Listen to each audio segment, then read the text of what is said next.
Olá meninos, olá meninas, senhoras e senhores, beleza? Mais uma aula de física. Hoje o tema da aula, máquinas térmicas, meninos e meninas. Aulas 29 e 30 da apostila de vocês. Essa aula nós fecharemos aí o tema da termodinâmica. Então nas últimas aulas a gente vem trabalhando desde os fundamentos da termodinâmica, apresentei para vocês variáveis termodinâmicas, transformações, né? E aí tudo isso para a gente tentar entender, tentar compreender melhor aí o funcionamento de uma máquina térmica. Beleza? Vamos lá, então, objetivos da aula de hoje, meninos e meninas. Vamos tentar nos aproximarmos aí da máquina térmica, do entendimento de uma máquina térmica, de algum exemplo do cotidiano, pensar nas condições de funcionamento de uma máquina térmica e falar sobre o rendimento. Duas maneiras aí para a gente pensar sobre o rendimento de uma máquina térmica. Antes da gente começar, então, só para lembrar aí, né, do que nós já estávamos falando, do que tratamos nas últimas aulas. Então, além dos fundamentos aí da termodinâmica, a gente falou sobre algumas transformações termodinâmicas, mudança das variáveis, né? Transformação, por exemplo, adiabática, isométrica, isovolumétrica. A primeira lei da termodinâmica é a implicação aí de uma transformação especial, por exemplo, adiabática ou isobárica, na leitura da primeira lei da termodinâmica, que fica aí resumido e lembrando aí uma lembrança, né, nessa tabelinha aí na imagem, na tela que aparece para vocês. O que é a máquina térmica então, meninos e meninas? A máquina térmica é um dispositivo, né, que pega energia térmica e transforma parte dessa energia térmica em energia mecânica, energia aí útil no movimento, energia com capacidade para proporcionar movimento. Aqui tem um exemplo, né, de um dispositivo aí que funciona baseado nesse fenômeno, no entendimento desse fenômeno. Então, o motor a combustão interna, tem uma ilustração aqui, uma animação, né, do lado esquerdo da tela, que mostra o conjunto cilindro-pistão aí de um carro funcionando. Então, nesse conjunto, a gente tem aí 4 etapas, né? São o que a gente chama de motor de 4 tempos. Então, cada número representa um momento aí do ciclo da transformação ocorrendo no motor do carro. Vamos detalhar um pouquinho mais aí esses ciclos, né? Então, olha só, eu tenho aqui o que a gente chama de primeiro tempo, ou primeiro momento desse ciclo, a admissão do combustível. Então, o combustível está chegando dentro do cilindro. Aí, o combustível é comprimido, na verdade, a mistura, né, de combustível, vapor de combustível mais ar, ele sofre uma compressão.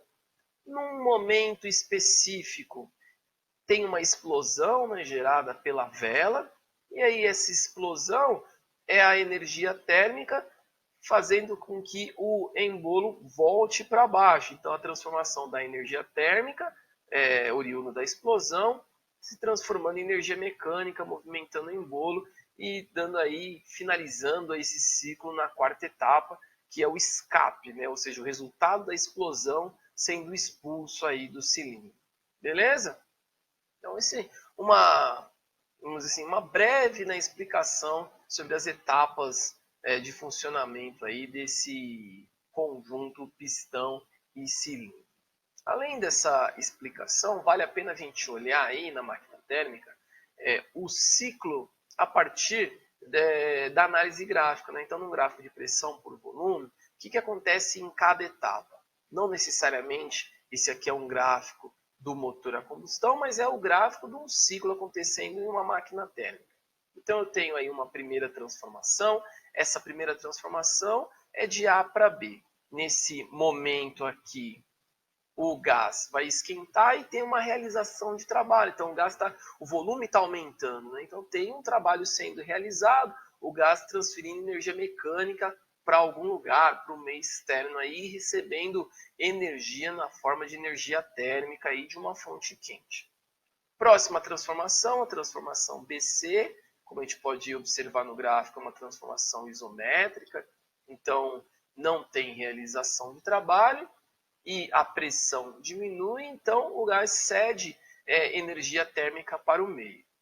Na sequência, eu tenho a transformação CD, que também é isobárica, mas é no sentido contrário da AB, né? Se na AB eu tinha uma expansão do gás, a CD eu tenho a compressão do gás aí, e o gás esfriando, porque ele está cedendo energia térmica aí para a fonte fria.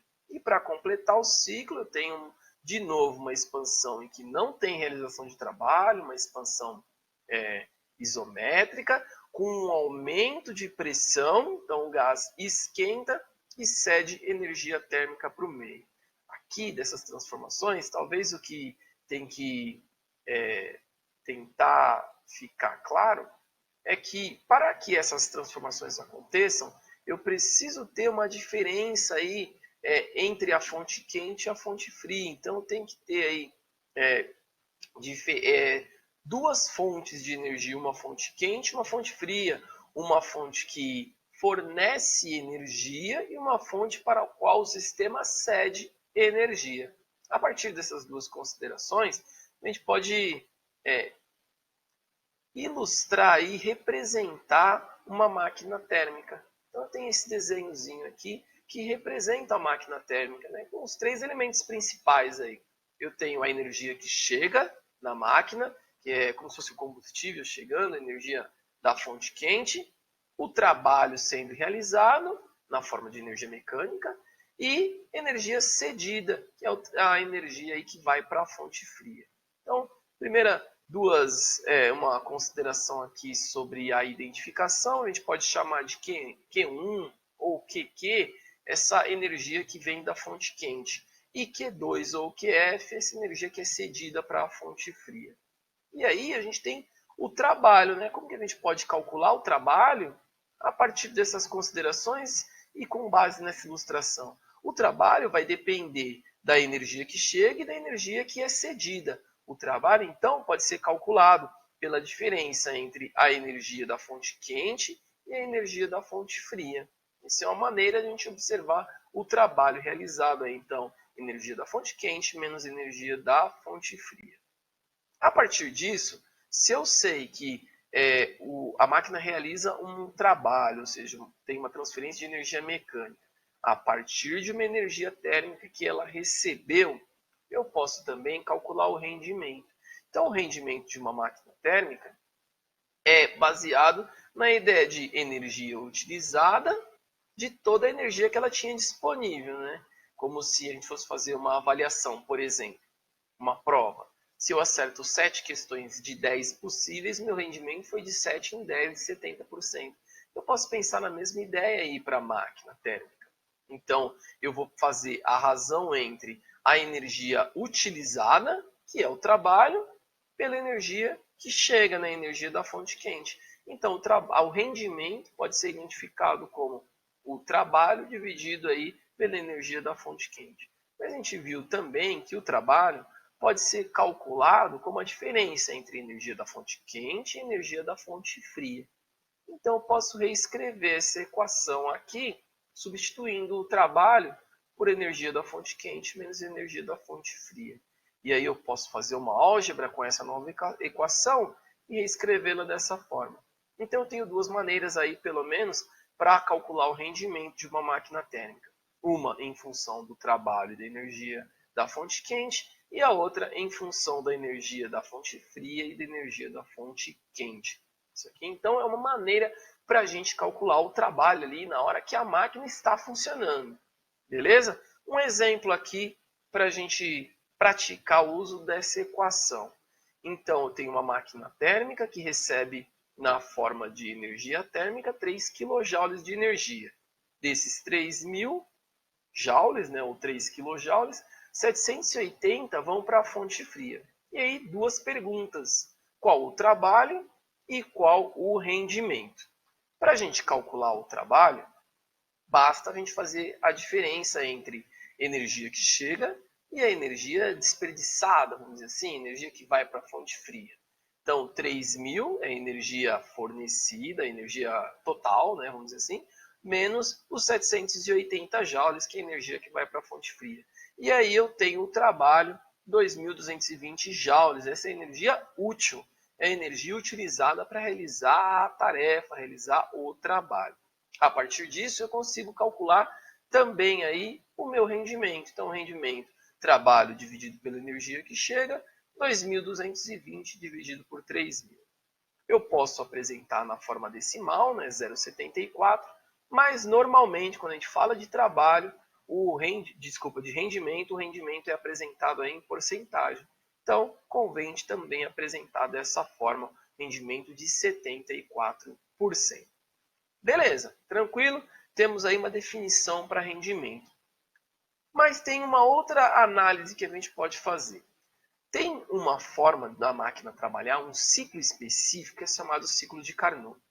O ciclo de Carnot é quando a gente consegue tirar o máximo rendimento possível de uma máquina. Então eu posso, por exemplo, projetar uma máquina e ter a ideia que eu quero que ela tenha o máximo rendimento possível. Para que essa máquina tenha o máximo rendimento possível, eu tenho que fazer ela funcionar sob o que a gente chama de ciclo de Carnot. No ciclo de Carnot, eu tenho duas transformações isotérmicas e duas transformações adiabáticas, como está aqui ilustrado nesse gráfico de pressão por volume. Então, a partir dessas transformações, trabalhando num ciclo desse jeito, dessa maneira, eu consigo aí tirar o máximo possível da minha máquina térmica. Para eu calcular isso daqui, eu tenho que utilizar a temperatura. Então, o meu rendimento máximo aqui é em função da temperatura da fonte fria e da temperatura da fonte quente, como está ilustrado aí na equação na Terra. Então, o rendimento máximo é igual a 1 menos temperatura da fonte quente dividido por temperatura da fonte fria. Lembrando, quando a gente fala de termodinâmica, temperatura é dada na escala Kelvin. Então, eu preciso aí transformar, em muitos momentos, de Celsius para Kelvin. Por isso, eu deixo sempre essa lembrança aí da transformação de Celsius para a escala Kelvin. Importante perceber a diferença entre e onde eu vou aplicar, na verdade, esse rendimento aqui. Esse aqui é um rendimento máximo teórico. Então, significa o quê? Que eu vou projetar uma máquina e essa máquina, na melhor das hipóteses, vai ter esse rendimento máximo teórico. Então, o rendimento sobre o ciclo de Carnot. Esse vai ser o rendimento máximo. Não significa que na hora que eu colocar para minha máquina funcionar, ela vai ter esse rendimento. Isso aqui é o máximo teórico. Então, o meu rendimento, na real, vai ser sempre no máximo igual a esse. Ou muitas vezes menor, claro, do que o meu rendimento máximo teórico. Porque daí eu vou ter outras implicações. De repente, uma falha aí na lubrificação, o atrito, algum outro fator externo que diminua o meu rendimento. Então, eu vou ter um projeto, nesse projeto eu vou ter um máximo teórico. E a partir desse máximo teórico, eu coloco a minha máquina para funcionar e vejo qual que é o rendimento real dela. Beleza? Um exemplo aqui, então, um resumo aqui do que nós vimos nessa aula aqui. Então, a gente falou sobre máquina térmica, especificamente aí como exemplo pegamos o motor a combustão, né, de um carro. As condições de funcionamento de uma máquina térmica implicam na diferença de temperatura. Então a máquina precisa trabalhar entre duas fontes, né, uma fonte quente e uma fonte fria. Precisa ter essa diferença entre as duas fontes para que o ciclo ocorra. E a partir disso a gente consegue determinar o rendimento de uma máquina térmica na hora que ela está funcionando. Então tem essas duas equações aí, uma em função do trabalho, a outra em função da energia da fonte quente e da fonte fria, para calcular o rendimento de uma máquina funcionando. Mas também eu tenho o rendimento teórico, que é o rendimento quando a máquina funciona sob o ciclo de Carnot. E aí eu tenho uma outra equação aí para indicar esse rendimento máximo. E aí reforço mais uma vez a ideia, né? Quando eu vou projetar uma máquina, então, eu projeto ela para que ela tenha um rendimento teórico máximo, desde que ela funcione sob o ciclo de Carnot. E aí, na hora que eu colocar ela para funcionar, eu vou calcular e eu vou medir, né, o meu rendimento real, que nunca vai ser, claro, maior do que o rendimento máximo teórico. Beleza, meninos e meninas? Nos veremos então no nosso encontro aí para sanar possíveis dúvidas e para falar um pouquinho também das tarefas de sala. Beleza? Até mais, meninos e meninas!